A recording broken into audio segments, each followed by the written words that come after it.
Fala galera, sejam bem-vindos ao canal Engenharia Elétrica na Prática. Eu sou o professor Leonardo Seck, sou engenheiro eletricista e hoje nós vamos falar sobre dimensionamento de cabos.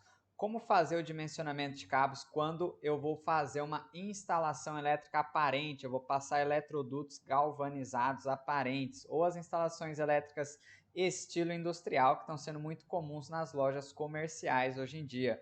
Então, essa é a nossa aula de hoje, vamos falar um pouco sobre isso. Mas se você ainda não se inscreveu no canal, se inscreve aí, deixe seu like no vídeo e se você tiver qualquer dúvida ou sugestão de temas para a gente, pode deixar nos comentários que nós vamos ver e responder todos os comentários. Mas vamos lá para a nossa aula então. Para a gente verificar isso aí, nós precisamos seguir um roteiro. A gente precisa entender a situação da instalação elétrica, porque ela já existe, ela está embutida. Nós vamos trazer ela para ser aparente. Nós vamos verificar os pontos elétricos, a potência deles, do que a gente acredita que que foi dimensionado para a sala e como que nós vamos tornar, como que nós vamos utilizar essas instalações.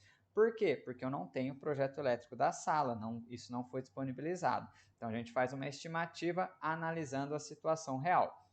Vamos verificar os métodos de instalação, porque a gente tinha um embutido na alvenaria, estamos trazendo para aparente, uma tubulação aparente, verificar a capacidade de corrente dos condutores e vamos dar algumas dicas de instalação sobre como fazer essa instalação elétrica aparente, estilo industrial. Então, vamos começar. A gente precisa entender e saber que essa sala ela é monofásica, ela é fase neutro, 127 volts. Vamos ver um vídeo de onde era o ponto de tomada e como que ficou. Então vamos observar, a gente tem um pendente aí, foi feita toda essa passagem aparente, ali um interruptor e uma tomada, e embaixo uma tomada onde já havia. Então a gente tinha uma tomada, agora vão ser duas tomadas e um ponto de iluminação. Vamos verificar a potência desses pontos para a gente entender. Uma lâmpada de LED que vai estar ali no pendente, ela vai ter 10 watts. Um modem de internet que ele está sendo usado ali tem 24 watts e a fonte desse notebook, do carregador de notebook, de 65 watts. Fazendo a soma de todos esses itens, nós temos 99 watts. Lembra disso aí? 99 watts. Vamos arredondar 100 watts. Lembra desse valor. Agora vamos para a norma. Por quê? A norma ela nos traz alguns parâmetros sobre qual deve ser a potência mínima dos pontos, o que a gente deve considerar aí quando a gente está fazendo uma instalação de carga e verificar a capacidade de corrente dos cabos. Nessa instalação eu tenho um cabo 2,5 passado por ela, ela tem um circuito só para iluminação e força, cabo 2,5. E vamos fazer essa análise agora para ver se esse ponto, que era um ponto de tomada, agora virou 2 e uma iluminação, onde serão ligados 100 watts de carga de equipamentos nele, vai suportar o que a gente precisa, né? Então vamos lá. Essa sala inteira ela tem 4 tomadas e 2 lâmpadas. A gente vai extrapolar um pouquinho aí as análises, porque eu sei que tem um cabo 2,5. Vamos considerar que cada lâmpada vai ter 100 VAs, então vão ser 200 VAs, mais 1.800 VAs de tomada, 300 VAs para cada tomada, totalizando 2.000 VAs para a sala inteira. Fazendo uma continha rápida, uma conta de padaria, não quer dizer que você vai fazer de cabeça, porque essa não é muito fácil, mas uma conta rápida, lei de Ohm ali, a corrente é igual a potência dividido pela tensão, potência de 2.000 dividido por 127, 15,74 amperes. Eu sei que o meu cabo 2,5 para esse método de instalação conduz mais que isso, então está dentro. A gente pode fazer essas considerações para cada ponto, seja iluminação e seja de tomada. Isso é muito importante porque a gente já tem aí que eu posso transformar assim esse um ponto de tomada em 2, porque ele vai suportar a potência que eu preciso ali. Agora, nós vamos verificar o método de instalação. Por que isso é importante? Dependendo do método de instalação que você está utilizando, o cabo, o condutor, ele vai suportar uma certa corrente maior ou menor.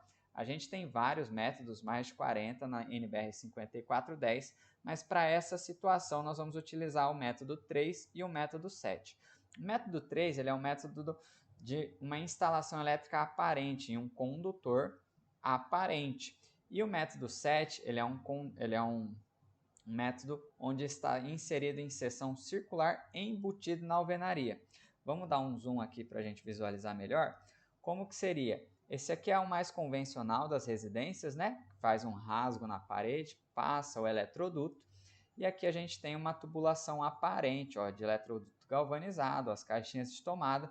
Esses dois métodos são o método B1.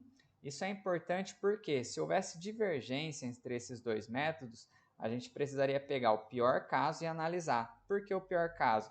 Porque o pior caso ele é o ponto mais crítico da situação. Então, independente se mais para frente melhorar essa situação, ali é o ponto crítico que a gente tem que analisar sempre da pior situação. Mas agora a gente já sabe que o método B1 atende as duas situações, tanto a que já estava como a aparente, a instalação estilo industrial.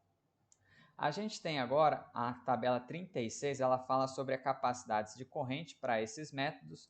Vamos só dar um zoom aqui para a isolação de PVC nos cabos, que é a nossa situação, e ela traz aqui, ó, método de referência B1, seção nominal a gente tem que é 2,5, vamos cruzar aqui, ó, B1, 2 condutores, fase neutro, 2,5, 24 amperes. É o que os cabos conseguem conduzir para essa sala, para essa situação. Então, se eu precisaria ali de 16 amperes, um cabo 2,5 ele está atendendo a situação. Porém, lembra que a gente falou agora há pouco sobre os métodos de instalação? Imagina que eu tivesse uma situação método B1, a outra seria um A2. Ó, o método B1, 2 condutores, 24. Método A2, 2,5, 2 condutores, 18,5 amperes. Se a gente tivesse esses dois, a gente tinha que nivelar tudo pelo método A2. Então, é uma coisa aí que você precisa ficar atento nas suas instalações. Pegar sempre o pior caso e verificar esse método de instalação. Agora nós vamos para um outro ponto que acontece muito em reformas e que pode ser perigoso e pode dar problema para você profissional. Isso acontece muito com engenheiros civis, arquitetos que não conhecem a norma. Na tabela 47 da norma, ela traz a seção mínima dos condutores para determinados usos. Como assim? Eu não posso usar o cabo que eu quiser só porque ele comporta, ele tem capacidade de conduzir aquela corrente. A gente tem aqui, ó, que para circuitos de iluminação, cabos de cobre, tem que ser a seção mínima de 1,5. Para circuitos de força, tem que ser um cabo de pelo menos 2,5. Como eu falei, essa sala ela é monofásica, ela tem um circuito só para a sala inteira, então ela tem circuitos de força e de iluminação. Qual que é o pior caso, mais rigoroso? O circuito de força. Então, pelo menos um cabo 2,5 tem que ser o que vai ser passado em toda essa instalação. O que acontece muito em reformas, vai passar um novo ponto de iluminação ou algum outro ponto de tomada, fala assim, não, passa um fio fininho, só para ficar bem discreto ali, não ficar manchado, não fazer um detalhe ruim esteticamente e fica fora de norma. E se esse cabo pegar fogo? A responsabilidade é sua, que falou que podia passar esse cabo, esse condutor. Ah, mas o eletricista falou que dava. Você acha que o cara está pensando no eletricista? Tem muitos Zé Faísca por aí. Então você tem que tomar esse cuidado. Cabo, seção 2,5, pelo menos para as tomadas, e para a iluminação 1,5. Como nós temos um circuito só, cabo 2,5. Então a gente já sabe aí que pela nossa sequência um cabo 2,5 atende. Porém existe mais um critério que a gente tem que levar em consideração, que é o critério de queda de tensão. Essa é uma tabela que eu peguei do livro do Mamed, Instalações Elétricas Industriais, e ela fala sobre a queda de tensão. O que é a queda de tensão? A gente sabe que o cobre ele é um material que conduz bem, é um metal, conduz bem energia elétrica, corrente elétrica, porém existe uma perda pequena ali por conta da distância que percorre essa corrente. Então existem pequenas perdas que no final se torna significativo. Qual que é o problema disso? Às vezes a minha tensão que é 127 volts ali no ponto de entrega da concessionária, lá na carga não é 127, vai ser um 120, 115, 110. Será que isso pode? A norma fala que para determinadas situações pode ter uma queda de 5 a 7%, dependendo da situação, mas nós não vamos entrar nesse caso. Para esse caso é 5%. E que para um circuito terminal, de um ponto ao outro, pode ser de no máximo 4%. Então, no meu painel, até o ponto terminal, onde vai ser ligado essas tomadas, tem que ser de 4%. Vamos fazer essa análise? Tem uma equação, ela é bem simples para ser feita, mas aqui já está uma tabela pronta para a gente simplificar. Tensão do sistema 127 volts, a potência da minha sala é de 2.000, 127, 2.000, 15 metros, eu já teria que usar um cabo 4 milímetros. Putz, mas eu fiz a conta e ia dar um 16 amperes. Sim, mas por conta da distância existe essa perca. Então a gente não pode utilizar o cabo 1,5 nem 2,5, teria que ser um cabo 4. Para nossa situação, tem menos de 10 metros, está bem próximo ali do ponto de entrega, então o cabo 2,5 vai atender. Mas é um ponto que você tem que ficar ciente, porque equipamentos mais sensíveis, eles vão queimar, dada essa queda de tensão, porque está fora do limite máximo de trabalho deles. Então, um outro ponto aí que você tem que ficar atento, essa queda de tensão. E para a gente finalizar, vamos para as nossas dicas aí de instalação. Para essa instalação a gente utilizou condulete tipo X, que ele tem todos esses furos. A gente usou esses conectores com parafuso, os tampões para não ficar um buraco no condulete, entra sujeira, né? Você precisa fechar aquilo que você não está utilizando. Eletrodutos, perdi o mouse, cadê? Aqui. Eletrodutos galvanizados, eu utilizei eletrodutos com galvanização química, porque está dentro da sala, não está fora, não está a temperes.